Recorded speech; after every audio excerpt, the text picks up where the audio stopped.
This is my friend Joe, a good guy, and deeply in love with Sophie, who lives at the other end of the planet, which sometimes makes Joe sad. But thanks to Amivox, they can communicate at all times across continents.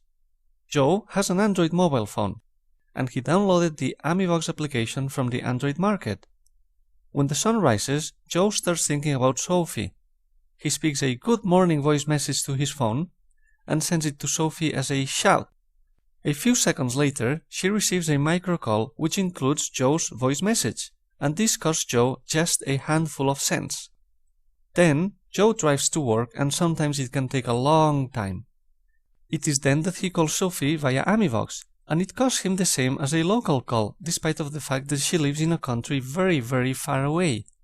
Sometimes, the day at work seems to never come to an end, and Joe knows that Sophie is also at work by now.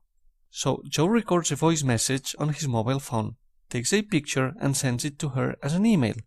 Sophie receives the message right away and plays it with a single click, a very rich message that Joe sent for free. Time is now running fast, and Joe wants to let Sophie know that he'll call her half an hour later this evening.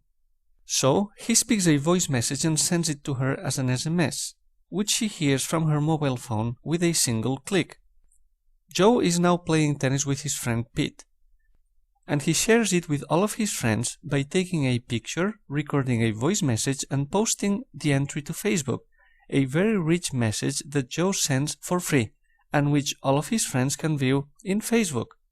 Finally, Joe arrives home, and he calls Sophie again, but now he orders the call back on his landline phone to make the communication even cheaper. With Amivox, it costs nothing to start saving. Cha-chan!